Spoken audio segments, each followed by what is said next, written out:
Welcome to F4S Digital. My name's Sherry, and it is my complete privilege to be able to be here today with you, with Sharon and Gonçalo. They have amazing careers and several current roles, and I think are fantastic role models for us to think about as we, as we navigate our own careers.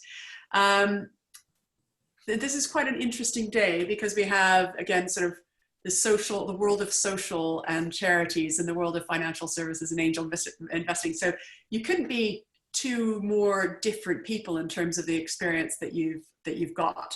And in terms of the fantastic lessons also that will come from you. Now, so for those of you who have just joined us, so F4S Digital, these are career conversations about what happened to individuals throughout their life, a little bit about what they're doing now, but what motivated them to change from when they were in secondary school to now. And we're going to ask you we're going to ask you to talk a little bit about what you do now, but also talk about when you were 15, what did you think you would be doing? What caused you to make your career changes over time? What were the last 10 jobs you hired people to do for you? Wow. And what advice you have for students in secondary school who are thinking about their careers at the moment. So I'm going to ask you to talk to each of those, and then we're going to invite questions from the audience. And if the audience is quiet on questions, then I've got about 1 trillion saved up. So we'll go it is. We have disabled the chat function on these webinars, and we do that for safeguarding reasons. But if you have a question, there's a Q&A, and I will see your questions if you ask them, and I will take them in order, and I'll sort of direct them probably to both of you. So we're very lucky in that Sharon Allen, you said that you would do the first one. So I'm going to ask you to talk for 6 or 7 minutes.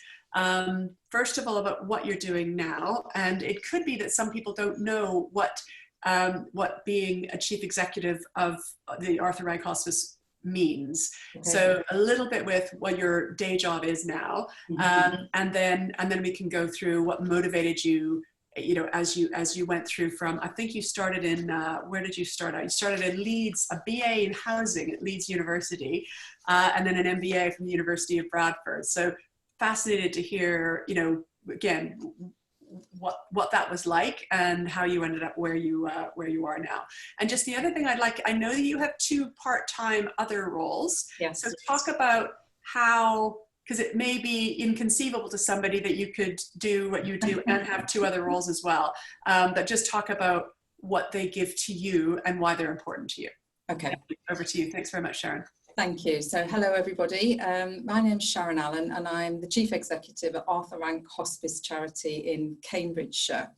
If anybody doesn't know the charity, we are the organisation that provides palliative and end-of-life care for people throughout the county. Now you might immediately be thinking, oh my goodness, as a young person, what possible interest could I have in palliative? What does that even mean? And end-of-life care, that's about old people, isn't it? No. So about 60% of the people that we provide services for are over the age of 65, which obviously means that a lot of them are not.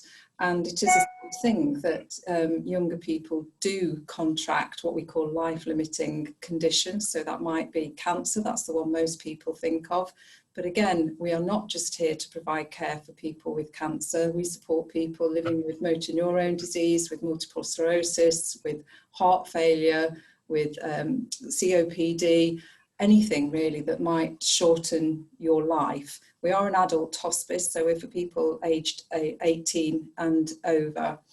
And our ethos is, and our strapline is, making every moment count. Because when somebody first gets a diagnosis that tells them that sadly their life is going to be shorter than they would have thought or hoped, or that they have an illness that is going to, they know what they're going to die of, that's a very difficult time for them and for their family. And we are here for the whole family. We're not just about the individual who has the condition, because we're all part of a bigger connection. And the way we love and care for one another is a huge part of who we are. So our whole ethos is that we are here for the person and their family, however you define family. I don't just mean people who are your blood relatives. For some people, their friends are the most important person in their life. Whoever your family is, we're here for that person and their family.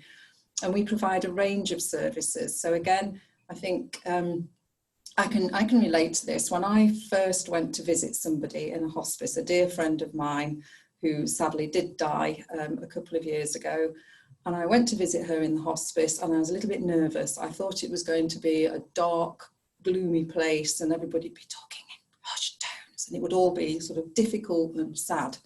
Nothing could have been further from the truth. We went in, her 2 daughters were there, her grandchildren came to visit, the doors were open, it was a beautiful day like it is today.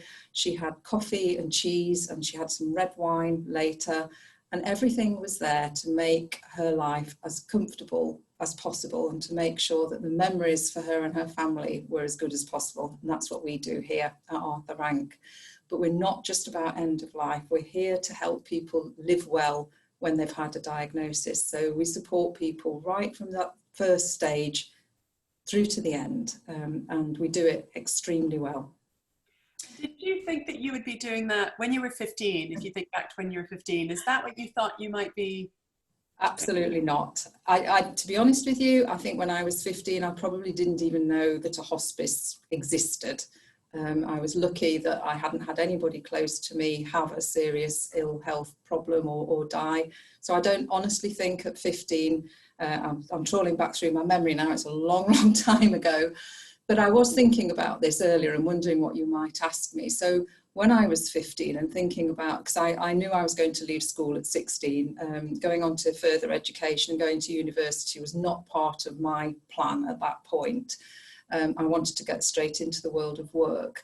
And I think this is an important message for colleagues who are listening today, that there is not just one route to your future. Going to university can be a great experience. It's not one I had, it's one many of my friends have had and many people I work with, and I hear about it, and I think it gives many, many wonderful things. There are other routes. You can do vocational qualifications, or you can do what I did, go to work and go back into education later. So my first job was working in a bank. And I'll be completely honest again and say that was not for any grand plan. I didn't know what I wanted to do. And somebody suggested working in a bank, and I thought, all right then, give it a go. And I did, and I hated it. So I didn't stay there terribly long. And for the first 5 years of my working life, I kind of moved around quite a bit. I worked in a hospital in the administrative side. And then I went and worked in a building society. And again, just for some context, I was reflecting again on this. So this would have been about 1981-ish, I think. And back then, the interest rate, inflation was 15%. And mortgages were being lent, yeah, exactly, 15%. Can you believe it? So it was incredibly difficult to get a mortgage, and you could only get a mortgage on the main earner, usually the man back then, his wage, 2 times his salary, and 0.5% of the partners. So very different times. Great. And then as you, I think that prior to what you're doing now, you were at the CEO of St. Anne's Community Services and then Director of National Initiatives for Shelter UK. So you went from bank to shelter to St. Anne's Community Services. Those are pretty interesting, again, sort of changes, all within after the banking, and we'll come on to financial services in a second, but after the financial services taste of that at the beginning of your career, most of it in social. And I noticed from your LinkedIn profile that you've been endorsed 99 times for your knowledge about the public sector, wow. 98 times for your stakeholder engagement, and 89 times for organizational development. So I'm going to ask you, because it could be that some of the people in this audience don't know what stakeholder engagement is, to have had your community, say 98 people in your community say that you're good at that. I'm fascinated. What exactly does that mean to you? And why do you think you're so good at it? If you didn't learn it in school, where did you learn it? Really great question.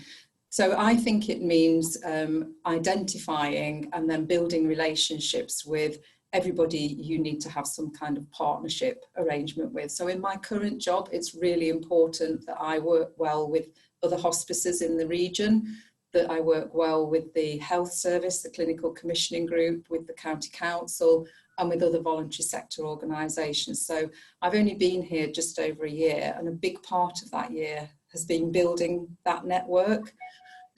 It's not something that came naturally to me. So I was a very, very shy young woman. You might find that difficult to believe now, but back then I wouldn't have said boo to a goose. And the thought of having to go into a room and talk to people I didn't know would have filled me with absolute dread. I love it now because I've practiced it so much. And my last role before I came to the Arthur Rank was I was chief executive of an organisation called Skills for Care, which is the national workforce organisation working very closely with government. So in that job, I had to forge relationships with hundreds, if not thousands, of organisations and people, and do a lot of public speaking. And that's probably why people think I'm quite good at it now. I am a people person, for sure. I love meeting people. I love finding out about people. And I think it's always starting with a positive, you know, what's this person about? What can we learn from each other? How can we support each other? That's my approach to stakeholder engagement. Fantastic, thank you. Can we just touch on, you've got 2 other part-time jobs at the moment. How in heaven's name do you do that? How do you get a balance between those? And do they all add up to, yeah, why would you do that? And how did that come about? Most of my career has been in the charitable sector. So after I'd left all those other things I talked about, I went into social work, and that was actually my first qualification. I qualified as a social worker back in 1987, I think it was. And after a couple of years working for the local authority, I moved out into the charity sector. And charities have to have a board of trustees to provide the governance and the guidance about the way the organisation runs. So I have always needed good people in those jobs to help me in my job. And I'm a great believer in reciprocity, giving something back. You get something, you give something. So I have been asked and volunteered to be on the board of trustees for a number of charitable organisations. As you can probably tell from my accent, I'm not from Cambridge. So I moved here, I think 7 years ago. And when I arrived, I decided that I wanted to get involved in something in my local community and to give something back. And fortuitously, CHS Group, Cambridge Housing Society Group, were advertising for board members. And I applied and I was appointed, and I've been a trustee there for coming up to 7 years. And it's a fabulous organisation and I love being part of it. And the other trustee role I hold is with Age UK, the national organisation for older people. And for me, this is very much about giving and getting. So I contribute to the governance of those 2 organisations. It does take time, but it's time that I think is worth investing, because I can give my skills, knowledge, experience to them, and I get stuff back from them. So there's things that we talk about in those board meetings that I sit and think, ooh, I wonder if we're doing that at the hospice. I wonder if we should be doing that, or vice versa. They might be talking about something and I can say, well, we're doing this, or did you know about this piece of guidance or good practice? So it's mutual benefit. That's great, thank you. And just what were the last 10 jobs you hired for? And then get ready, Gonçalo, because I'm going to come over to you, and then we'll open up for the audience. But what do you hired people to do? Just the last, say, 10 roles. Okay, so we're currently recruiting. So I could cheat and just say I've recruited 10 healthcare assistants, because I have in the last 2 weeks, but I won't cheat and do that. So we're expanding our hospice at home service, which is very exciting, and we have recruited a lot of healthcare assistants. Before that, we recruited a team leader for our community team, Barry, who joined us in January and is absolutely fantastic. I haven't recruited anybody to the senior team here at the hospice. They were all here when I arrived, and they're wonderful, and I really enjoy working with them. In my last job at Skills for Care, I recruited a director of digital, which was a very exciting role. So we just really started to embrace the digital agenda in Skills for Care. And I recognised that we needed a different skill set and different roles. So we brought in the director of digital, and I caught up with him last week, and he's doing a fantastic job there. And to be honest with you, I can't remember any more than that. That's okay. And the age, just the age of the people that you, the age range that you were recruiting for, again, just to... Really, really varied. So particularly in the healthcare assistant role, we've recruited people in their 20s and people in their 60s and everywhere in between. For this kind of work, really age is not the most important thing. The most important thing is the person's values, and that they are going to be totally focused on the patient and their family as their priority at any time. Yeah, thank you. My mother spent some time in a hospice, and it was otherwise it would have been hugely traumatic what we were going through. So thank you for doing that. I think it's a really important part of our lives. And, you know, again, it's not really on your radar screen until you go through something like that. But thank you. And I also understand, I think Shirley Saunders was a person who started up the hospice movement. Yes. So, and her niece is the chair of our trustees. How cool is that? Yeah. That's great. Thank you. Okay, so from hospices to many things. So Gonçalo, this is your third role as a chief executive, and you're going to tell us a little bit about what you're doing now, because it's very different about the last thing that you're doing. But you also have 3 jobs at the moment. Seems very lucky. So to have 3 jobs at the same time. Good. And again, you also are a fellow on entrepreneurship at Cambridge, and you contribute to Forbes on angel investment and equity crowdfunding. And then prior to that, you started as an engineer for Transport for London, and you were also the founder of Top Ing, which I assume has something to do with, but you're going to tell us what that was. You got your MBA as well, but in 2011 from Cambridge, and you had a Master in Science in Concrete Structures.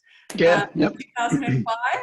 And then before that, you had a master's in civil engineering. And again, I don't believe that was from this country. So I think be interested to hear, again, your geographic pathway as well. And much the same as Sharon's, your LinkedIn profile has your community having endorsed you more than 90 times for startups, more than 80 times for entrepreneurship and venture capital. So I'm looking forward to hearing how you got started, what caused you to make your changes over time from concrete structures to, to startups and others. What were the last 10 jobs that you hired people to do? And again, I think you're relatively new in your newest gig, so it can also, you know, can go over that. And again, jobs that would be interesting to folks who are in secondary school. Yep. And then for both of you, just as we get into the questions, it's what advice you have for students in secondary school at the moment. But we'll wait for that. So why don't you get started? Because it's quite a, I mean, I can't imagine when you were 15 that you had any idea that you'd be doing what you're doing. So why don't we start with, what are you doing now? What does it actually mean? And then go on from what motivated you to make those changes. Yes, of course. Thank you, Sherry. So my name is Gonçalo. Hello, everyone. So I'm starting my 3rd company at the moment, which is called Renewal. And Renewal is an insurtech company. And what that means is to apply technology into the insurance market. Now, the insurance market is not the most exciting market to be in, certainly not in my book, and I doubt in any of yours. But when you apply technology to it, it can become incredibly exciting and very, very inspiring, to be honest. And in a nutshell, that's what we are doing. It's it's very early days, so we are just a few months old. And I left my previous startup, which was called SyndicateRoom, back in the summer last year. I stepped down as the CEO, and then I started this company. And in terms of the career path and so on, so I'm, as you can tell by my accent, I'm not from Cambridge. I'm not even from the UK. I am Portuguese. And I went to school in Portugal. I was born and raised in Lisbon, and I was always very shy in school, and you know, very much like you, Sharon. You know, I was very shy, and then I had to learn not to be as shy in order to be an entrepreneur. But the interesting part was that for all the shy people in the audience, beware! You again, you've got a great future ahead of you. Because actually, I was very shy as well when I was a teenager. So it bodes well being shy. Yes, and it goes with confidence, and entrepreneurship is actually incredibly good to build that confidence up, and to stop being not being as shy. But the thing was that, and you were asking, Sherry, at 15 years old. At 15 years old, I was never, ever, ever told that entrepreneurship is a possible career path, ever. So it never crossed my mind, certainly that I would be in a different country and doing something completely different, but not even as an entrepreneur. I was never told about it, except, interestingly enough, by my dad. My dad was the only one supporting me really in terms of talking about entrepreneurship. But other than that, at school, I was never told. And at 15, in case you're wondering, I wanted to be a software developer. Back then, software was just really starting to kick off seriously, and I just really wanted to be involved with that.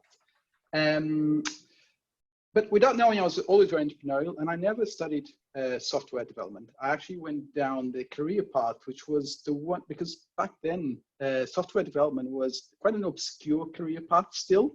Civil engineering is what your LinkedIn profile said. So it is. So I never went to software development because it was very obscure, and I went to the one that everyone was talking about, which was civil engineering, which is to build bridges and build buildings and houses and so on, and that's what I studied in Portugal. And I started working as a civil engineer in Portugal. In fact, from the window of my office, I could see this lovely beach with the sand and nice waves and so on. So I could go there for a walk. But then I decided it was a brilliant idea to exchange that nice sunny weather for rainy London. So I moved to London, and at the time it sounded like a lovely idea. And I moved to London to study at Imperial College, where I did a master's, which was both a master's in concrete structures, which is part of civil engineering, but there was also, there was 2 masters in one, and the other part was business management and entrepreneurship. And that was the first time I was ever exposed to what an entrepreneur does. What is it to be an entrepreneur? So what does an entrepreneur do, in case the audience here doesn't know? It's possible. It does everything. An entrepreneur has to be able to do everything from making really good coffee, nice sandwiches for your guests for a meeting, but also to be able to understand contracts, to finish contracts, and to be able to understand finance and people management and how to hire the right people. Has to do everything. That entrepreneur is basically a problem solver. You need to be able to solve problems that are put in front of you. And even then, I went to work for Transport for London as a civil engineer. But very soon I thought, hang on, I'm not sure this is quite the thing for me. So I started a company called TopEng. And TopEng basically came from what an entrepreneur does, which is I saw a problem at my previous company at Transport for London that I had the solution for. And that's what an entrepreneur does. It just addresses someone else's problem and works out the solution and offers that solution to the people with that problem. And that's what TopEng did, was an online recruitment agency, when at the time there were no online recruitment agencies, or not that many really. Then I moved on to do an MBA at the University of Cambridge, which is why I moved to Cambridge. It was supposed to be just, sorry? Not for the beaches in Cambridge. Not for the weather, no, not for the weather either. But what Cambridge really taught me was this network of entrepreneurs and of entrepreneurship around me, and that was incredibly inspiring. And I got to meet a lot of very inspiring entrepreneurs that made me think, oh, hang on, you know, I really like this thing. This is my passion. This is what I want to do for a living. And then I started my second company, which is called SyndicateRoom, about in 2013, so about 7-8 years ago. And that was, again, because I saw a problem that I had a solution for. And SyndicateRoom did address that problem, and that's how I started SyndicateRoom. As I said, at the end of last summer, I decided, hang on, SyndicateRoom is already into a size where, you know, I prefer someone else to take over for me to go back to become an entrepreneur from the beginning. And that's what I did by starting Renewal, which again is addressing a problem that I saw with insurance that I thought, I might have a solution for this. And so here I go again. Good. Well, I think being a serial entrepreneur is really important for most economies. It's again, I think 95% of the jobs in the UK are from companies that are less than 5 years old. So again, net new jobs.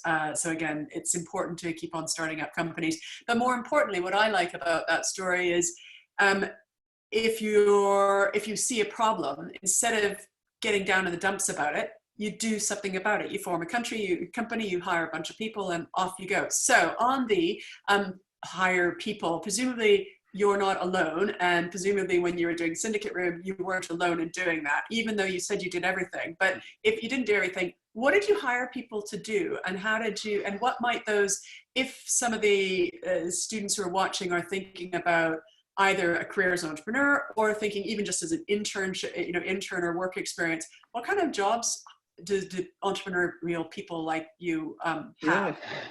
So I've always hired the cleverest people I could to do everything that I don't know how to do.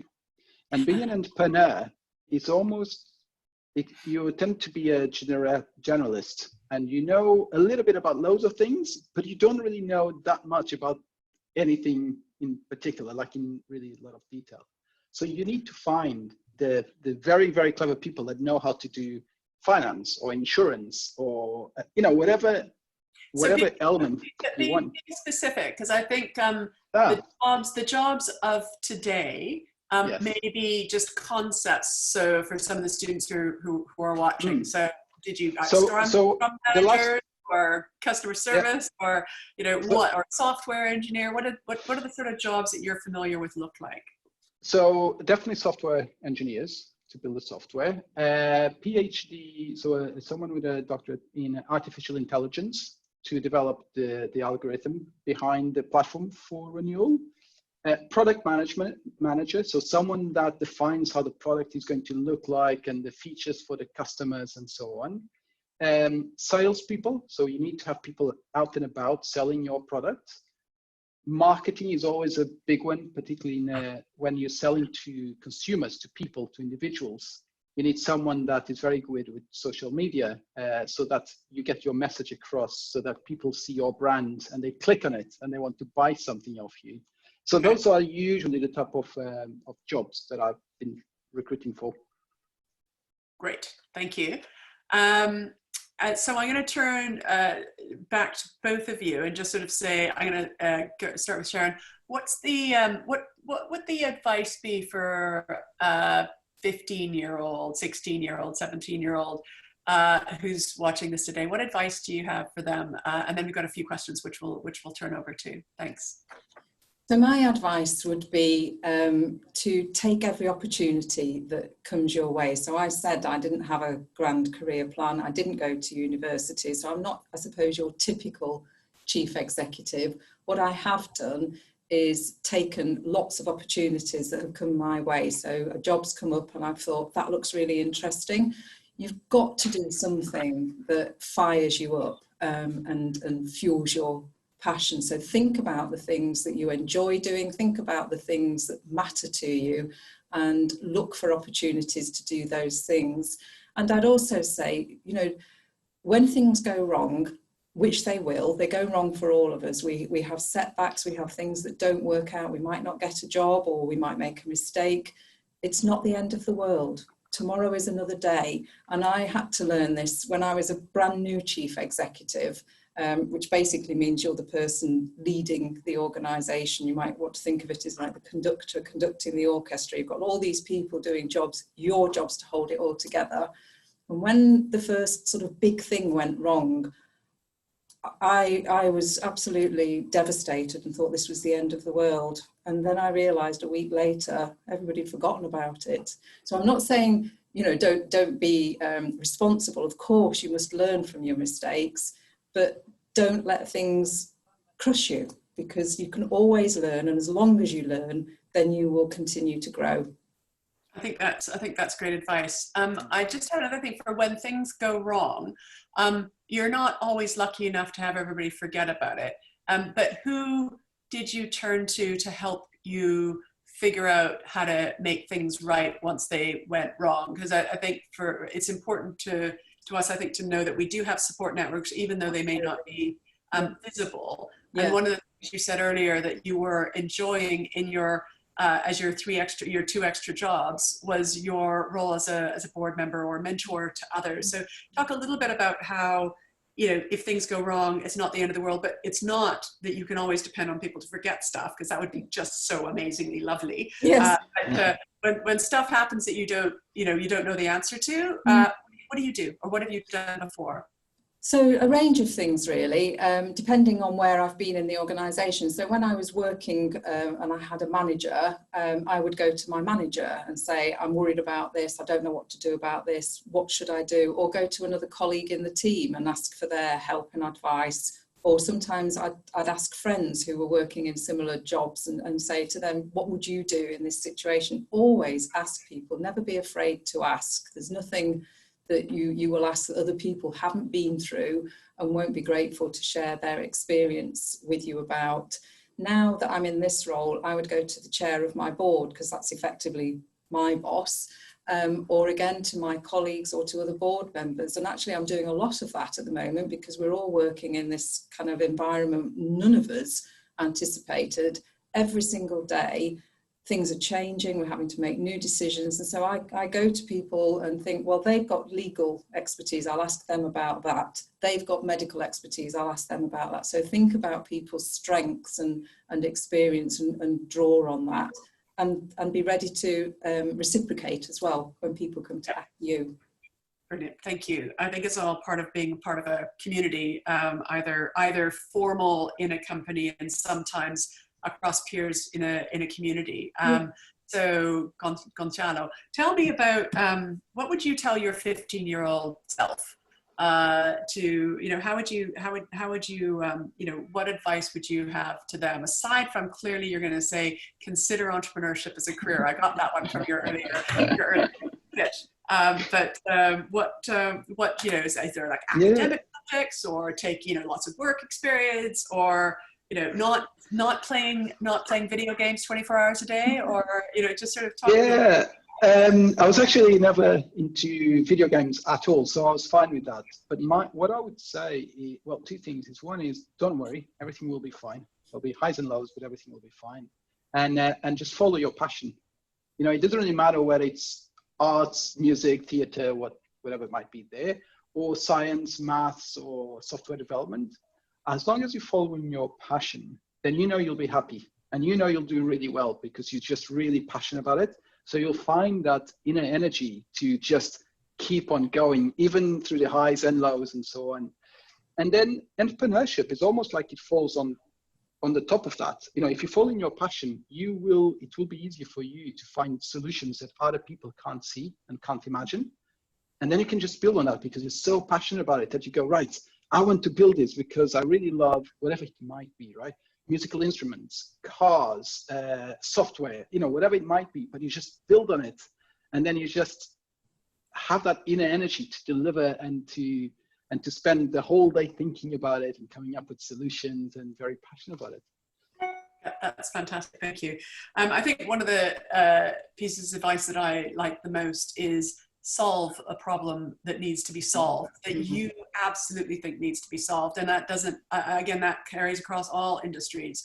I think if you're passionate about either a job that you take or a company that you want to start, as long as it's doing something that you really care about, that will give you energy every single day. You know, you'll go to bed, sleep, you know, thinking about it. You'll probably wake up with a bounce in your step because you might have found an answer to the issue overnight. So being open to opportunities is really important to us regardless of sector. Don't be afraid to ask. I think that is, I've always thought that was kind of a secret weapon that we had. Some people think, oh, I couldn't possibly tell people that I don't know the answer. It's just like, tell everybody you don't know the answer. It's a, you know, it's a problem. I mean, I guess maybe if you're chief executive, you want to tell your peers who are other chief executives, you know, or your board members that maybe you don't know the answer. But sorry, Sherry, do you mind if I just interrupt very quickly? Something I remembered that I would have told my 15-year-old self would be to find a mentor. And that might be someone that it's not your, you know, that is not your immediate family, but it might be a friend of the family, for example, but someone you trust, where you can talk freely about what you're thinking about doing next and why should you do it, why shouldn't you do it, and someone just to bounce off those ideas. I still have a mentor, and it's incredibly useful just to have a call and sure, you know him, Jonathan. And you know, it's so good just to grab the phone or meet him for a coffee and have a chat about what I'm planning to do next and just the questions they ask. So that would be definitely my bit of advice, is get a mentor, someone that can really help you. Yeah. Sharon, have you ever had a mentor, or are you a mentor to others? Both. So I have had, and I'm actually just about to start a new mentoring relationship, and I have done quite a lot of mentoring, and I'm also a qualified coach. So I offer coaching to people through the hospice, which is a little way of earning some of the income that we need to generate and keeping my coaching. And I agree, having somebody who can just ask you the right questions, share some of their experience is a brilliant thing to do. I have a mentor, my first mentor, I was in my 30s. I wish I'd done it when I was 15. Yeah. So I think it's very good advice. Thank you. So we've got some questions here, and I'd probably ask it to both of you, but I'm going to start with Sharon. How does COVID-19 affect your work? And then there's a follow-up saying adaptability must be a very useful skill right now. And what other skills do young people need for the jobs of tomorrow? And I'll ask you, Gonçalo, because you're in a slightly different situation, but I can't imagine that both of you aren't affected by COVID. I'm sure it's in different ways though. It's impacted on us at the hospice massively. So on the negative side, we've had to close all our shops, close our bistro, close our education centre. So that's impacted on our income. We've had to stop all of our fundraising activities or think about how we can make them virtual rather than real. So a big financial worry for us. This is usually a very lively, vibrant place with lots of people. Nearly everybody, apart from the clinical colleagues, is now working from home, which is not our sort of culture, and that's quite difficult. On the upside, when I first came here, I was very keen that we thought about how digital could enhance our service capability, and I think I was met with a little bit of not sure about that, or we're not quite ready. Well, we're ready now because we've had to be. We've just, gone for it. We're now doing video consultations where everybody's meeting via Teams, and there are things that we will not go back to. We've had to reshape our services, so sadly we've had to close some of them to stop people coming into the building, to make sure we can keep the other services that we must keep going. People have changed their working patterns. It's just completely different, and every day there's something new to deal with. So, people will have seen all of the media reports about the concerns about PPE.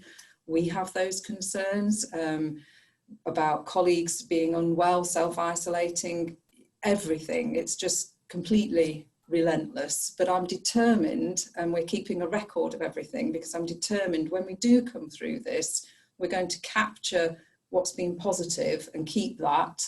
And obviously the things that have been more difficult, then we'll record and acknowledge and go back to a better way. Yep, thank you. Thank you very much. Gonçalo, entrepreneur, working from home, have you been affected by COVID-19, and if so, how?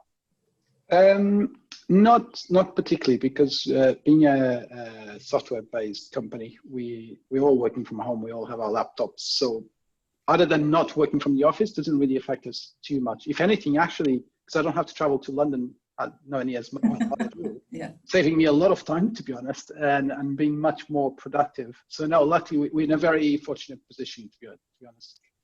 Okay, so just for both of you, in terms of adaptability and resilience, there's, again, as you said, Sharon, it's relentless. You've had to, you can't have your shops open. And even though I can't quite imagine how you can do a consultation in the context of a hospice, by video rather than on, rather than in person. So absolutely fleet on your foot. How do you think about adaptability? And if we're in school, I mean, actually, nobody's in school at the moment, but and they're often learning from home, so as opposed to working from home. But this adaptability, has it featured outside of COVID, this current sort of thing, and how should young people think about how they're going to have to be adaptable? One thing I learned from, I guess, LinkedIn was how between high school and retirement, we now have the average person has 25 different jobs. Mm-hmm. So there is the adaptation of having, knowing you're going to have that many different jobs throughout your life, or 3 consecutive jobs or simultaneous jobs, again, at any one time. Yeah. How do we prepare young people to navigate this constant adaptability and change in our environment? I was really struck by something that Gonçalo said about the entrepreneur being the person who kind of sees a problem and finds a solution. And I actually think there's a lot of parallels with charities. That's exactly what charities are set up to do. They see a problem. Dame Cicely Saunders saw that people who were at the end of their life were getting a rubbish service, and she wanted to do something about it. And she created this wonderful movement. But how it was back in the 60s is not how it is today. The kind of core ethos is there, but the way we do things is very, very different. And we all have to be constantly thinking about the next thing. And for me, what's really important is that we listen to our customers, whoever they are. So we call people patients or people, but whoever your client group or whatever you want to call them is, you must be continually listening to them and listening for the little things. What's that little thing that's just going to make the difference between making your service okay and making it fantastic and something people will want to tell other people about? So whether that's about repeat custom in the more commercial side of things. So, we have to operate commercially. We have to make sure our bistro serves lovely, delicious food and people will tell other people and they will come back. We need to make sure that our education programs and our conference facilities are fantastic, so people will tell other people and come back, as well as making sure that our services are the best they can be, so that, people do remember us and want to continue to support us. And no business, whatever sector you're in, can afford to stand still. And I also think it's a responsibility of all of us to come into work every day and think, what one small thing can I do today to make this a bit better? Whatever it is, however great you are, you can always make it that little bit better. And that's what you should be looking for every day. Fantastic. I'm just going to close with a question to both of you, who both of them said you were shy. Was there a process in reducing your shyness? And did it have anything to do with the mission, your mission? But how do you, if half the population are shy, how did you overcome that? Or do you still feel shy? It's just in certain circumstances you can overcome that. I'm still definitely shy. I had to learn not to be and gain that confidence. If you are going to be an entrepreneur and the CEO of a company, you just have to be very comfortable with talking in front of hundreds of people or even thousands of people at events and so on. But I had to learn it. I was not one of those people that came out naturally to me, and it does take time. I'm not entirely sure what the right process is. As an entrepreneur, I just like making coffee and so on. You just have to do it and you get on with it. I learned about it from reading in terms of presentation skills, for example.